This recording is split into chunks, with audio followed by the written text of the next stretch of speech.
So Kaplan is a philosopher at UCLA, and he wrote this paper in 1990, which was titled Words, which has ended up being one of the basis of copywriting. It's what we call copywriting on one. So welcome to your Let Copy experience, and today it's all about Kaplan's law of what. So the Kaplan's law of what is about one thing, and this is that any word that isn't working for you, it is working against you. So in copywriting, you have to be very intentional with your word, because now if your word isn't working for you, it makes your copy very average. But if the word is working for you, it will elevate your copy to the most elite level. And so there are three ways that you can use these laws in your copywriting. And the first one is that you rewrite for simplicity. So this is about when you write your copy, don't just send it to your reader, but you rewrite it again. And now the reason you want to rewrite it is so that you can increase its clarity and also the conciseness. So this is about editing now. So when you're editing, you should just write, but as you are rewriting now, you should be editing every word, like looking careful at every word, and now knowing which word to remove which and which word to remain, so that you make sure that your copy is very clear and also your copy is punchy, short, straight to the point. The second thing, the second way to implement Kaplan's law of words is by imagining your copy as a tower. So the word and the sentences you use in your copy are like the blocks that build your tower. So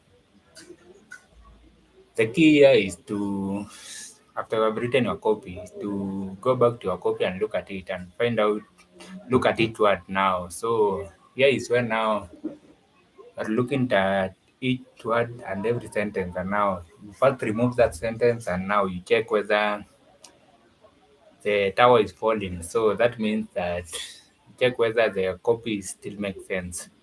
So if you remove a word and the copy still makes sense, the tower is still standing, you know that that word was unnecessary, and now you just remove it from your copy. On the other hand, if you remove a word but your tower falls apart, you realize that that word is or that sentence is very crucial to your copy, and now you take it back to you bring it back into your copy.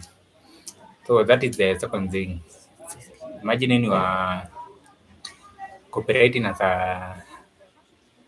building a tower, and then you check every word and every sentence to see whether it is relevant or not.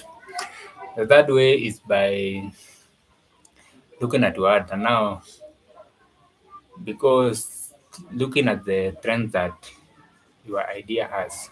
So the idea here is that the trends of your ideas is inversely proportional to the impact that it will have on your readers. So having having using words that are very broad will end up taking the impact of your copy low. On the other hand, using words that are very specific will end up increasing the impact of your copy. So this is about being very specific with the word you use, with the how you how you describe your product, your benefits,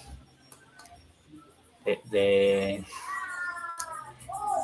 your social proof. So this is about being very specific. So in your copy, you don't use very brave and very wide concept, but you are very specific that this is a product you're talking about, this is who you are talking to, this is a solution that you are offering, and this is the reason why you are offering that product. So that is now about the trends of your idea. So the idea is that for me, the way I look at it is that I look at it as the power of one. So you want to use the power of one in your copy so that you can ensure that your copy is very specific to what it is supposed to do. So having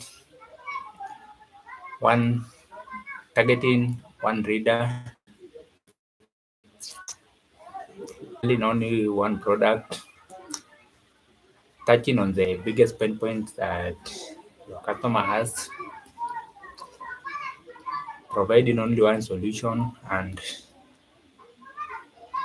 ha- having only one call to action that your copy is intended for. So, like your copy should only have one intended action that you expect your reader to take after reading your copy. So, those are the three ways to implement Kaplan's law of words. So, Kaplan's law of words is any word that isn't working for you is working against you. And how you implement this in your copy is by rewriting for simplicity. So this is for clarity and conciseness. Second one is looking at your copy like a tower. So you want to make sure that every word and every sentence has earns its place in that tower. So you remove that word. If the tower falls apart, you bring it back in. If you remove that word and the tower still remains standing, you know that that word was useless. And now you remove that completely. And now the third one is that the strength of your idea is inversely proportional to the impact that it will have on your reader. So the broader that if you go broad, the weaker the impact that your words will have in your copy. But if you are very specific, the wider the impact that your words will have in that copy on your reader. So that's all for today. And as you go about writing your copy, ensure that you follow the Kaplan's law of word. And now this is any word that isn't working for you is working against you. So in your copy, make sure that every word is working for you, and if your word is not working for you, you just remove it. So that's all for today, and I'll see you in the next session. Bye bye. At the end.